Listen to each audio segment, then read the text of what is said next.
everybody, it's Stephen here for the Idiot Quilter, and welcome to my weekly episode. It is episode number 353 for April the 7th, 2026, and I hope everybody had a great Easter weekend, long weekend. When you're tired, every weekend's a long weekend, but we still had a good time at my sister's for dinner on Sunday night. And yesterday, after a nice weekend, I had to go to the dentist for a cleaning and a checkup, and while I was there, the dentist, when she checked my teeth, she found a couple of things she wasn't happy about. A couple of my fillings were looking a little worn. And apparently I had a cavity or two cavities in a wisdom tooth. Yeah, not major ones. She made to tell me that, but she thought we should look after those. So I went out to pay for the bill for that day and to go and make an appointment for these other things that need to be done. And the receptionist said, "Oh, we've had a cancellation. We can take you right now." Well, I figured I'm here. I might as well get it over with. So I spent my morning at the dentist. I was there from 9 o'clock until a little after 11:30. And I don't know if I'm really happy with this dentist. This one has never worked on me before. There's a lot of changes going on. I've been going to the same dentist for almost 60 years, if you can believe it, since I was 11 years old, so a little under 60 years. And I've seen several dentists go through the same place. But now this new breed that are coming through, they take a lot of time to do what they have to do, I've noticed, as compared to my old dentist. And not only that, but it's not necessarily a better job. I got a really rough spot back here where they worked on my wisdom tooth, and I don't know if I should go and complain about it or not. I'm hoping it'll just, work its way in right now. But but the hardest part of all this wasn't the dental work. It was paying, 1,153 Canadian dollars for essentially 3 fillings, a cleaning, and a checkup.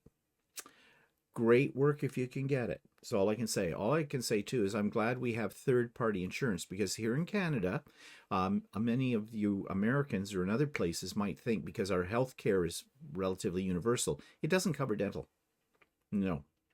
So we have a third-party plan that pays us, basically, it covers 85% of whatever you're having done for the most part. So I'll get back from them about $900.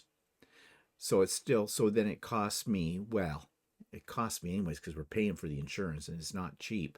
But basically it costs me, after I get my money back from the insurance, about $300, $250. Yeah. Still too much. It's still too much. So anyways, and of course there's one filling they're watching down, they're just keeping their eye on it. So it doesn't matter what I do when it comes to my dental hygiene, and I'm very, very particular about my dental hygiene. They always find something. And if you saw my vlog yesterday, Monday Morning Coffee with me, I mentioned about going to the dentist, and I mentioned I hate going for many reasons, but one of the reasons, chief reason too, is it's like taking your car to a mechanic for an oil change. They always find something more that you need to have done. Same with teeth. Yeah. Our government really needs to get on the ball and start, regulating and covering dental. I know that the Dental Society here in Canada is putting up a big stink to that, because they've been trying to do some kind of thing for people who make under $30,000 or something like that a year. Basically what our government considers poverty line. But the dentists have to sort of agree to do it. So not all dentists are buying into that program. Yeah. Our government needs more balls. It really does on this kind of thing. Dentists have too much power and too much money. Way too much money. Anyways, that has nothing to do with quilting. So let's get on with that. Let's take a look at what I've been working on. And here it is. the Jacobean Floral Table Runner. I now have, since I took that picture, I should have updated that picture. I was going to. I don't know where my head is at these last few days. I'm afraid to know. But anyways, I have made a third panel in the center for this, and that will be the length of the table runner. I've decided that'll fit on either my dining room table or my kitchen table, wherever I decide to put it. So that's the next thing for this project. I need to get it all sewn together, then sandwich it, and then bind it. Yeah, I don't need to do any quilting on it, but yeah, got to get the layers made for that, and that'll be done. I think it's kind of pretty, and I think it's got kind of a springy, summery look to it as well. Also, on the Alaskan, let me get my picture over here. I have finished, and I've shown these before, but I'm showing them again because I'm going to have an not an interview. Oh God, my head is really boo-boo. I am going to be showing later in today's program block number 2, how I constructed it. This is block set number 4, and I'm getting better with the ruler. I think I've got a couple of little tiny points cut off on this one. The other ones I think were okay.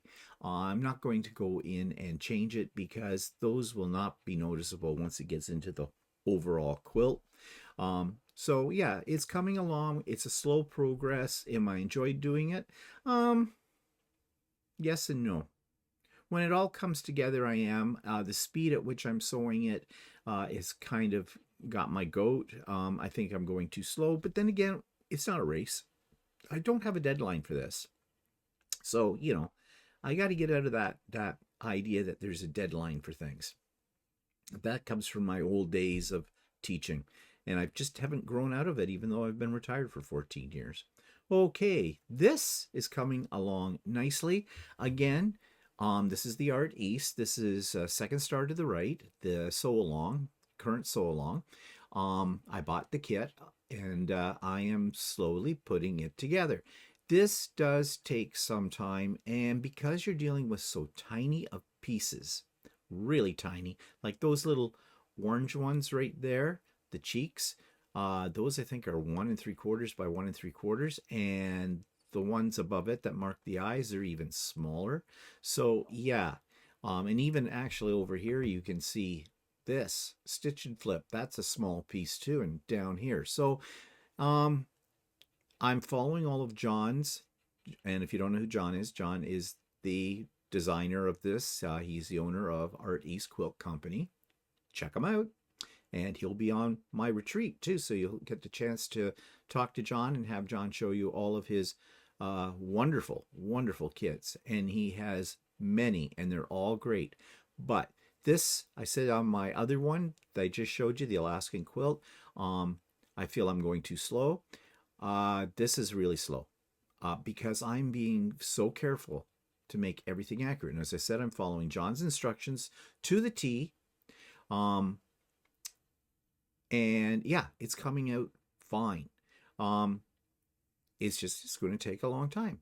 But you know, anything worth doing is worth doing well and may take you a while. So yeah, and I'm actually enjoying working on this. It's kind of like putting together a jigsaw puzzle in some ways. Although, come to think of it, I don't like doing jigsaw puzzles. But I'm enjoying doing this.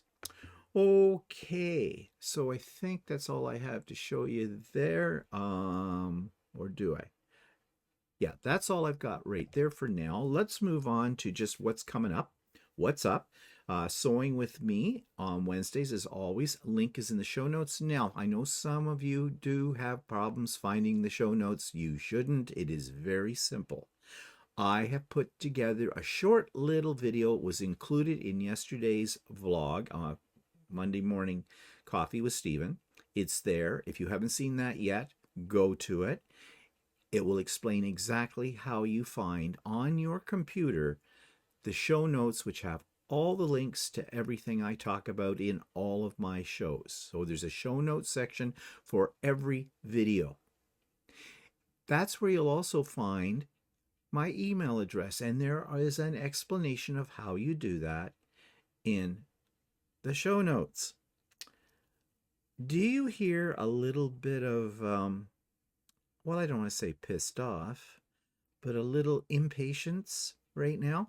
I have had people keep telling me they can't find this and they can't find that. So I go in and I double check because I always assume the problem they are having is a problem I have created. And to discover that no, they just don't know what they're doing. So please, I am begging you, follow my instructions that I have laid out for you, made a video for you in the vlog this week and yesterday's, which is what, April the 6th, Monday Morning Coffee with Stephen. And that will help you out. Yes, I don't mind giving you a hand. If you write me an email, well, you have to find my email address, don't you? Well, that's why the show notes are important, because there it is. But if you send me an email or you even write a comment with something you're having a problem with, I investigate it and I get back to you one way or the other. So I don't leave you hanging. But I'm a busy guy. So let's make sure, shall we, that we've exhausted all of our possibilities. Because if you're a regular here, you know that I have put up things about how to use Google to find, the name of a piece of fabric that you've seen or I've shown and I didn't know what the name was or whatever. I try to put links to most of the things that I show in the show notes. So yeah. So if I show you a new product like I will today, there will be a link in the show notes. And oh, I may be confusing you. My bad. I call them show notes. They probably are more commonly referred to as the description box. Either way, it's the same thing. Right below the video. Check it out. Please, please. It'll save you a lot of headaches, and it'll save me some too. Okay, let's get off the soapbox, shall we? And what else? Oh, retreat update. Registrations are filling in very fast. I have 71 spots taken. I have 95 in total. So you can do the math. And the math is 24 spots available. Now, don't despair. Those 24 spots will probably not fill in as quickly as the first 71 did, because there's usually a bit of a downswing until about next week when we're getting close to the date of the retreat. It'll go up. Now, speaking of the retreat, I had something curious that has happened today. So listen carefully, those of you that have already registered for the retreat. I send out a confirmation right after you've put in your request, telling you that yes, you are on the list. And there's some other information in there, like about the show and share slideshow. And let me digress for just 1 minute. I hope those of you that have already registered read carefully the confirmation that I sent out to you. Not only does it tell you, yes, you have a spot, but it also tells you about the show and share, and it gives you a deadline for getting one picture of the favorite creation of yours to me, no explanation of it. I just need your first and last name, and it will be in the show and share slideshow that happens about midpoint of the retreat, on the day of the retreat. Okay, so if you want to be part of that, please, now's the time. Find that picture, JPEG, please. Send it as an attachment to my email address. You have my email address now. Well, you had it before in order to put in your request, but on the return that I sent to you, my email address is there as well. Because there is a deadline for getting that in. So, and if you don't meet the deadline, then it won't be included in the slideshow because I need some time to create the slideshow. Okay? All my madness has method to it, or all my methods have madness, one or the other. So, yeah. So let me back to the point about email addresses. Someone sent me an email this morning. I may have sent it last night, but I saw it this morning, saying that he seemed a little perturbed with me that I had not sent them a confirmation. Now, I'm sure they were afraid they hadn't gotten on or something like that. And by the way, if I am filled up and you send me a request, I will send an email right back to you within 10 minutes of receiving it, to let you know that, yes, I'm filled up, but your name is on the waiting list if you want it to be on the waiting list. So don't worry. I keep everybody informed every step of the way. I'm completely transparent about how this works. So all you have to do is make sure you read the emails. Now, back to the email again. Comcast. If you are with Comcast, there seems to be a problem at times. It doesn't always happen. But the email I got this morning was someone who has an email address that's with Comcast, and she said she looked in her junk and everything and did not have a confirmation from me, and she knew that I sent them out really quick. And she's right about that, I do.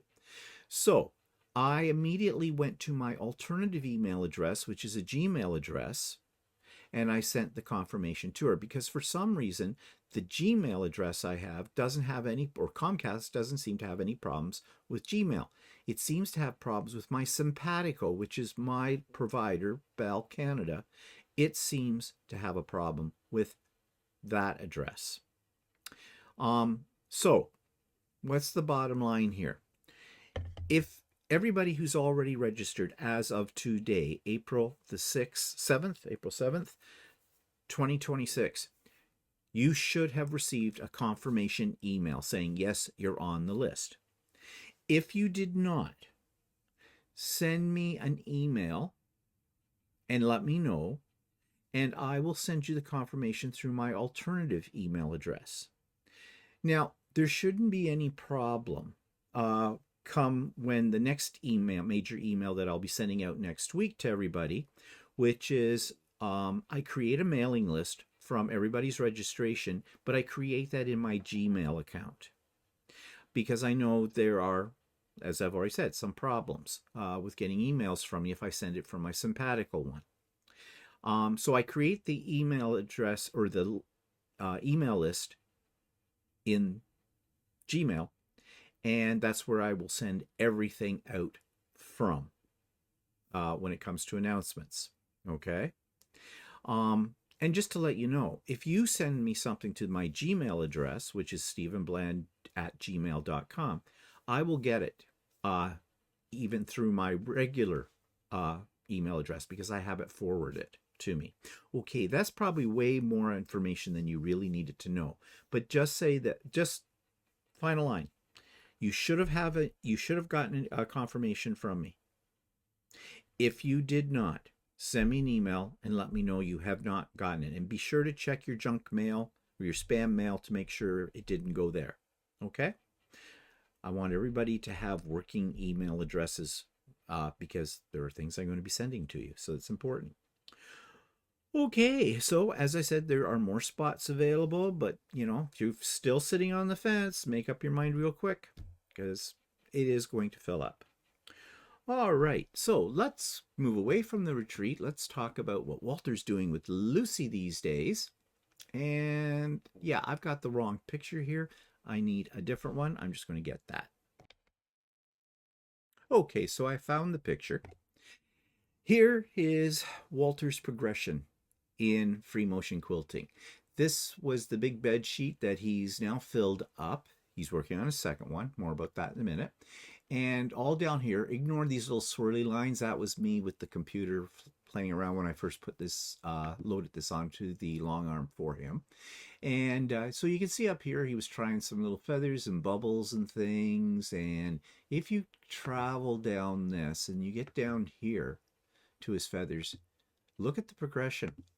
Look how nice these are turning out. Now, he's not 100% satisfied with this yet. He wants to do more practice, and he is. But I think that's pretty damn good. I couldn't do it. And this one over here, although he said he was just playing around seeing about directions, even this, picture this row, this bunch down here on a regular quilt. You wouldn't see them so starkly, so they'd look even better on a quilt. But he's doing really well, and he seems to be loving it. So we have I have loaded up new bed sheets for him, and he now wants to move a little bit more, do more of this, of course, and also try ruler foot quilting. So I have put the platform onto Lucy for that, and away he goes. Now, he said he did a little bit last night, but he was kind of tired, so he didn't do that much with it. He just did some boxes. But anyways, we'll see. Maybe by So Chatty this coming Friday, we'll have more interesting things to show you of Walter's free motion quilting. He's doing really well. Really well. Yeah. Makes me sick. Not really.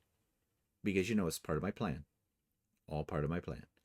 I do patchwork. He does quilting. I'm happy with that. Okay. So that's one thing I want to show you. Now, what's coming up next here? Let's get myself straightened around. Sorry for me bouncing back and forth.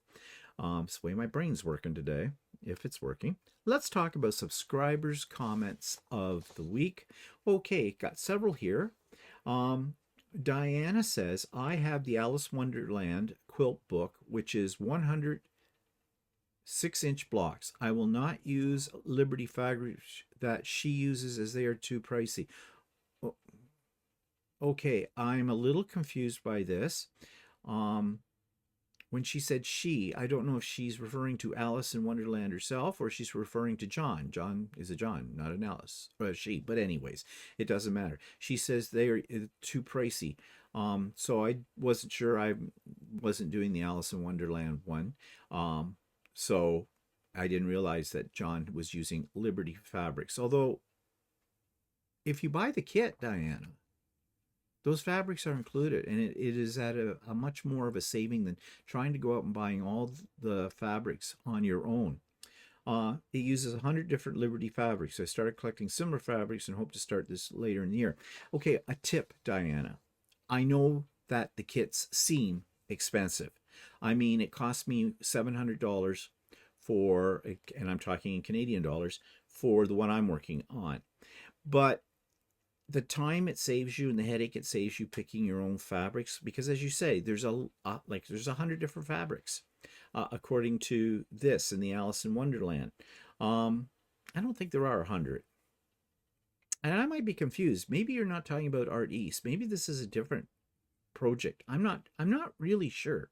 I'm assuming you're talking about John of Art East, his Alice in Wonderland kit, but maybe you're not. So I'm sorry if I have that wrong. But anyways, what I'm going to say is, either way, if you've got, my philosophy is this. Quilters are cheap. I'm sorry, but we are. Okay? So we always try to save a buck or two, but sometimes it's not worth saving a buck or two in terms of headache factor. I would not recommend to anybody, no matter how much fabric you have in your stash, if you're going to do a one of the big story narrative quilts by Art East Quilt Company, I really think if you want to have a nice finished product with few headaches, buy the kit. Buy the kit. Yes, it seems expensive. I think John's now doing it where you can do sort of monthly payments. I'm not really sure about that. Don't quote me. Go to his website, Art East Co, and you'll find out about that. But I mean, I hesitated on this going, ooh, because I got the caboodle, I got everything. So it cost me, like I said, about, with taxes and everything, about $700 Canadian. And that's a big chunk of change. However, I'm glad I did it because I don't have to figure out what fabrics I need or how much I need for each one. I don't have to do, unless you love doing that kind of shopping. I mean, maybe you do, and that's not a problem, but I don't. So yeah, I'm very happy that I bought the kit. I think it was worth the money. Just a word of advice. It's up to you, of course. Catherine writes, I'm also doing the second start of the Right Sew along with Art East. My kit should arrive today. I started the Night Flutter quilt last week. It took me 3 days to cut the 760 plus pieces, some of them 1-inch square. Yes. And John makes no bones about it. In fact, he has it printed on a t-shirt. Cut. So, and it's what I've done one of his kits before a different one a couple of years ago, Cat Scratch. It's not as involved as the ones that are the based on the children's literature, but yes, it drove me mad with all the cutting. However, again, you don't be in a rush to do one of John's projects. Take your time, enjoy the process. Don't try to cut everything at once. John even says this. Do it like a block of the month. Cut the first block because he lays them all out in the patterns very nicely. Just cut for that. Sew it. Move on to the next one. It will not seem so overwhelming. And I am taking John's advice about doing that, and I am finding that, yes, it is not quite as overwhelming. There's still lots of cutting, but it's much more manageable. Lambda says, gorgeous table runners. I cough every morning as well. Quilter's cough is exactly right. Have a good week. Yeah, I'm not too bad this morning. But every time it seems, especially when I go to record this, the Idiot Quilter, I get all choked up. Not emotionally, just literally all choked up. And I don't know what that is. But I've done a little research, and guess what? Quilter's cough is a real thing. Maybe some of you have experienced it. And you know why? And this isn't really good for our health, but, there's fibers in the air. We generate a lot of dust from thread, from fabric, that kind of stuff. I have an air filter down here, and I recommend for any of you that are having a similar problem, it won't cure it, at least I'm not finding with the one I have, but if you're constantly being bothered by that, and some people have respiratory problems anyways, an air filter is a good investment, and they're not that expensive. You can get a decent one on Amazon for 130, 140 bucks Canadian. And I have it down here because I have 3D printers as well, and there's some things in those that it gives off as well. In fact, I'm seriously thinking about buying a second one for this room, because I do have 3 large 3D printers in here. That's a combination with the sewing. So I don't know. May look into that today, except I already got that $1,100 from the dentist on there. Yeah. Anyways, nice to know, Lana, that I'm not the only one with quilter's cough. Well, not really. I don't wish it on anybody else, but yeah, it's a thing.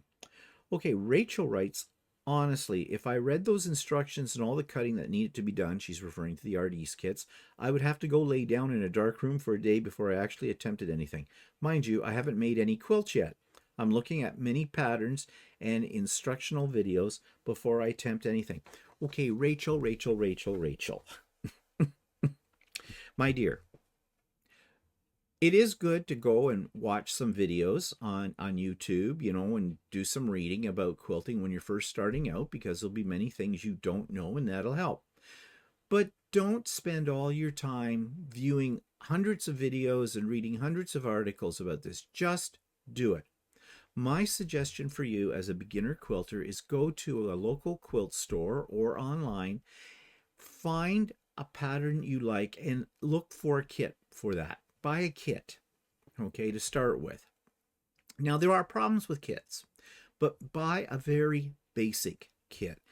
Don't try to make a king-size quilt that has 1,000,000 pieces in it for your first quilt. Go really simple. That's what I did.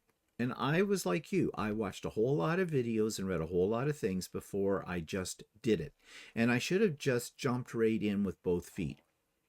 Because what's the worst thing you can do? You make a mistake, you rip it out, you start again. It's only fabric and thread, as I've heard one content creator on YouTube say all the time. And it's true. But it sounds to me like you're procrastinating about this. If you've got a sewing machine, you know where you can get some fabric, just do it. Another good thing to do is, if your local quilt shop, if you have one near you, has classes. Many of them will run beginner classes. Take a beginner class.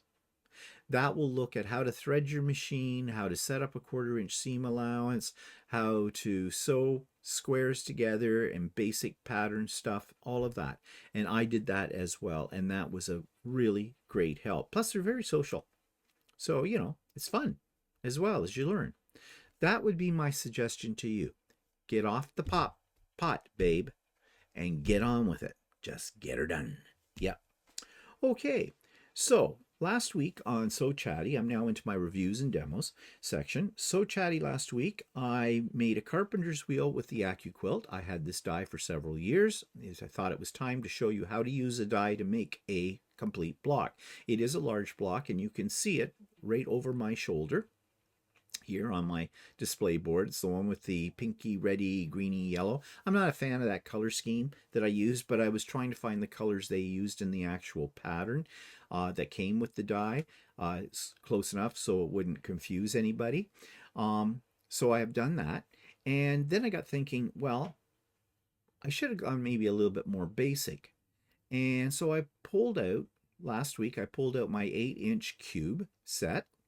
Good value. You can get 72 different blocks from a cube set. Yes, they're about $260 Canadian or something like that before tax, but 72 different blocks you can get out of those.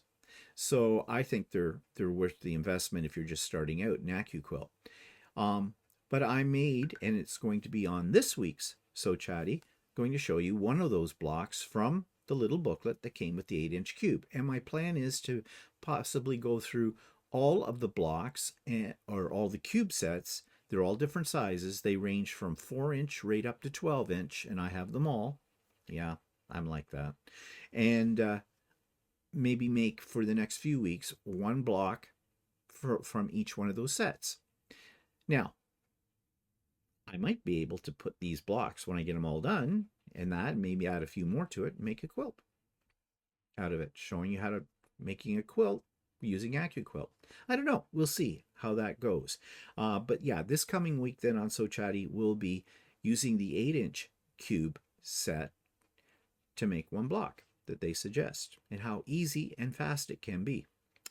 Okay, so I bought something new this week that I want to share with you. I just have to find the picture. Now, on Wednesday So Days, because we share ideas and we support each other and talk about everything under the sun, and if you've never been to one, you should come. We have a great time and we love new people. I usually get enabled to buy something. Somebody shows me something that I must have. Well, this week it was clips. These clips. Now, I use Wonder Clips, or the knockoff Wonder Clips, because Wonder Clips themselves, great product, way overpriced, made by Clover, way overpriced. But you can get them. I've bought them from Temu. I've bought them from Amazon.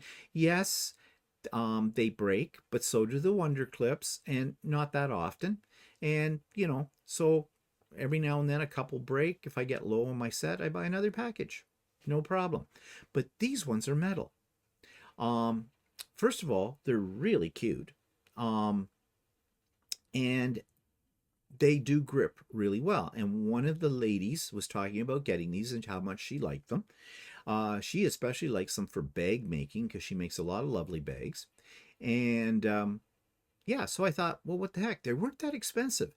You got a package of, I think there's 30 in a package. And it was like something like, I don't know, it was under $15, I think. But anyways, these, what makes them really grippy is they are lined with silicone on the inside. You can't really see it in this picture. If you look down here by me, let me get me out of the way. Look down, right down in here. That little piece there is silicone. And so they grip really nicely to your fabric, and which is great, especially if you got something that has a lot of intersections that you're matching up. They're going to hold really well. So far, I haven't used them a lot yet, but so far I am very impressed with them. Now, I have, let me just find it here. I'll go to me. I'm just looking for the link that I found for these, and it's on Amazon. Now, this will be the link for Amazon.ca, but you can find the equivalent on AmazonUS.com. Okay, here we go, and here they are. And I paid $11.98 Canadian for 30 in package. They do have larger packages as well. Now they come in 2 colors. I got the copper and bronze, but they also have black on black. So I just thought copper and bronze would be very nice. I see down here they kind of show these. This is a misnomer because they show these as being in the copper and silver and the goldy color. No, they were not. They're all the color I just showed you. Not that I really care. It doesn't matter. But yeah, and they call them, if you go searching for them, they're called mini alligator clips with a steel core and non-slip silicone. So if you put in mini alligator clips, you'll probably find these in your search, but I do have the actual link for the ones I bought in my show notes below. Remember the show notes? Yeah. Okay.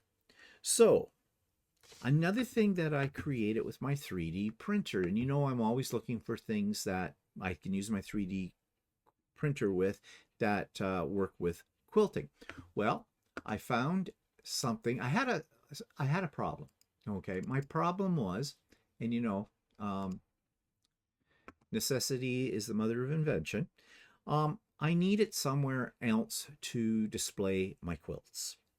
My quilt ladder in my rec room is filled, overflowing. I did some time ago, I mentioned my idea about taking a part of my rec room that is sort of a bump out area and mounting curtain rods, nice curtain rods, you know, down like a hanging quilt rack on the wall. I got vetoed on that one. Walter did not want to do that.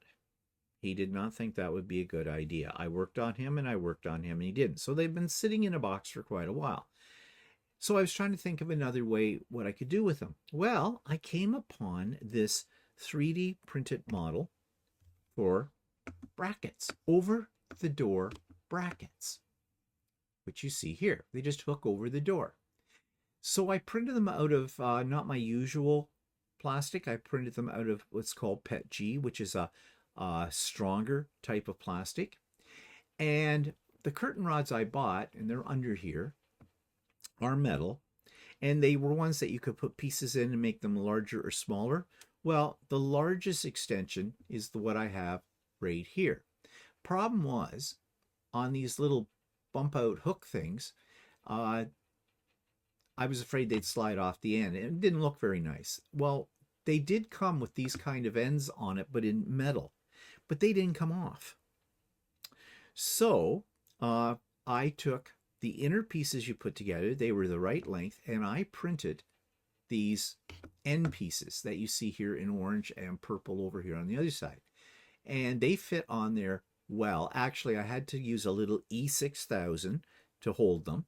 E6000 is a very strong hold glue. And yeah, they're working out really well. So I've got like 6 quilts between these 2 doors. I put smaller quilts on them because of the weight. But yeah, that was space that wasn't being used. And I think it looks kind of nice. I could straighten them up a little bit though. Yeah, this one over here has gotten a little messy. But anyways, so yeah, that's working for me. And we'll see how long they'll last. Like, will they eventually break? I don't know, because they are plastic, even if it is a stronger plastic that I'm using. So yeah, I'm really proud of this. I think this works out very nice.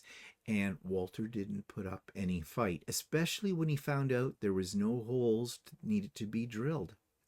There is an extra space on both of these for another rod, but it would be a little tight. And I thought it might make it a little too heavy, so I didn't fill that space in. Okay, so moving on. Subscribers' creation of the week comes from Ellen Holschbach. Hope I'm saying Ellen's name right. So here we go. This week's creation from a subscriber comes from Ellen Holschbach. And she writes, "This is a kitchen set that my grandson, age 4, and I made for his aunt as a housewarming gift for her new home. The dish towels are embroidered. The table runner and trivets have inscribed centers for hot or cold dishes. There's a set of bowl cozies and hot pads. Jackson loves sewing with me. He loves the go button. Children are never too young to learn to sew. Well, thank you, Ellen. This is a beautiful set. A lot of work went into this, and I think what's really cool is the fact that you did this with your grandson. Even though he's only 4 years of age, I believe that children should be introduced to sewing at a very early age because it just opens up a whole lot of opportunities later in life to be creative. So this is a beautiful set, and I am sure that this has been well received by your aunt for her housewarming. What a thoughtful gift. Thanks, Ellen, for sharing. And that takes me to this week's YouTube short tip, and it is entitled Your Quilt Blocks Don't Line Up Because. And you know, we've all had that problem one time or another. We may have solved it, we may not understand why they're not lining up. Well, this little tip I think is very valuable. This week's YouTube short tip comes from the Opinionated Quilter, and you've heard me mention her many times before, and she is going to be a guest presenter at my retreat this year. So this one is a really good tip. It's called Your Quilt Blocks Don't Line Up Because of This, and she shows you exactly why it is that you may be having trouble getting things to line up. And she's got some really great, no-nonsense tips for getting over this. And I guarantee you, after you've seen this little short video clip, you will start making much more accurate blocks. So check it out. Okay, so I'm carrying on with my little adventure with the Alaskan quilt. And last week I showed you a block set 1.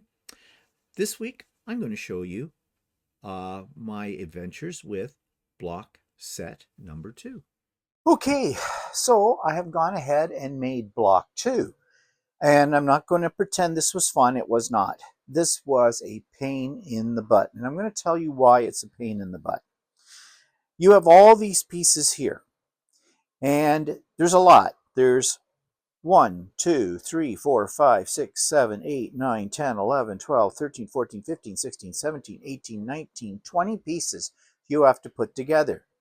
Everything is cut on the bias, so everything stretches. So you've got to be really, really careful. This is where your acorn pressing solution comes in really handy. But beyond that, this is the problem I had. First of all, the instructions in the book. I don't think they're particularly well written. There's a series of steps that are all lumped together in one paragraph, and it is so easy to get mixed up as you read that. I strongly suggest you have a highlighter or make notes for yourself and read it several times over. The next thing is we're using the ruler for this, and as you know, I have the book that has this pattern in it. I do not have the separate pattern for the Alaska quilt, and the book instructions were written before the designer came out with the ruler. So yeah, you're dependent upon the instructions that come with the ruler to make this block. And again, you've got 2 separate instructions, 2 different cutting instructions, and that makes it very confusing. So you got to do some analysis with all of this. The other thing was, I didn't know, because it doesn't clearly tell you, how to sew these pieces together. There's a diagram. It shows this piece goes here, this piece goes here. That's fine. That's the order of how these pieces should go together. But what it doesn't show you is, because you're sewing on angles, where exactly you need to place your pieces so that you get them the right size when you're finished the block. Now, I did go to YouTube, because one does when one has a problem, and I watched the designer's videos about this. Not particularly much clearer, because she doesn't stick to one thing at a time. She bounces around like squirrel. You know, there's a squirrel, there's a squirrel. She starts telling you how to set up one of these blocks, and then she goes, oh, I should show you this now. And then she may come back to it. She may not come back to it. She may skip a step. So I find that very, very annoying. Also, she talks really fast. And so many times I had to stop the video, back it up, play it again. did that many times until I got comfortable with what she was telling you to do. Now, she does provide on the ruler some little holes in various areas of the ruler where you mark onto your piece with a pencil and you stick in a pin and you line things up. Well, I did get fairly good at that as I went on. I had to make 4 of these blocks. So the last block is a little better than the other block. But the other problem I have is these are not coming out dead on what they should be unfinished. They should be 9.5 inches unfinished. They come very close, but several of them are a little bit off. And there's not much I can do about that. I'm not sure why they're off. I did what was instructed. I was very careful. My cutting, I was very careful about. I tried not to stretch the fabric when I was sewing the pieces together. I even used acorn pressing solution, which is great. It's a starch alternative if you've never heard of it before, Canadian product, and that helps to keep things from stretching out. She does tell you to press your seams open. This one I did not do that on because quite frankly, pressing your seams open is a bitch. But I thought maybe to get it more accurate in terms of its size, I should do that. So I did it on the other 3 pieces. And to be honest, I didn't notice that it made a great deal of difference. I think the only reason we're pressing the seams open on these blocks is when it gets into the final quilt, there'll be less bulk when you're trying to quilt it. Maybe. I don't know. She doesn't explain that. So, yeah, this has not been fun. You have to leave 1/4 of an inch at your points, at the top of all your points, or you're going to lose them. I have one right here that is not 1/4 of an inch, so I may lose a point, but let's hope that the quilt itself is busy enough that that one won't be noticed. I will, when I put this together, have to do a little bit of finagling, a little bit of fudging to get everything to line up correctly. I am not pleased with how this is going together. I can tell you that. I'm very frustrated. Um, this is definitely not for a beginner. This is for advanced quilters. I consider myself an advanced quilter. However, so far, I'm being very challenged with this. So this is why I'm not going to go through this as a tutorial. Originally, I thought I would. No, there are tutorials on YouTube for this. Better yet, what I'm going to point out, as I've just done in this particular part of the video, is I'm going to point out the things you need to be aware of, what may cause you a problem, and yeah, make the decision for yourself whether this project is really worth your time and effort. This is going to take a long time. I can see that. I'm hoping the next block, block 3, is going to be a little more straightforward. But I persevere. It's a challenge. We're going to carry on. So that brings me to the end of this edition of the Idiot Quilter. I hope you learned something from this. I hope you enjoyed it. I am always open to your suggestions as well. So if you want to put some comments down in the comment boxes below the video, I'd be happy to consider anything you want to say. And I do try to answer everybody's comment. If there's something to answer too. Sometimes you're just saying nice things and I get all blushy because of that. But yeah, but I do read the comments. So like and subscribe because it does help out the channel. I am finding it really does. Yeah, I'm not BSing you on that one. And yeah, tune in to Sew Chatty on Friday. And of course, Stephen and Walter Live, which will be back on at its regular time this coming Sunday. It'll be on at 4 p.m. Only last week was earlier because of Easter. Okay, and don't forget, there's still places available for the retreat. So if you're sitting on the fence, get off the fence, get on the computer, send me an email with your first and last name, real first and last name, please, and your email address where you want to be contacted at if it's different from the one you have sent me the request from. And I'll be happy to put you on the list. So have a great week, and we'll see you later. Bye for now.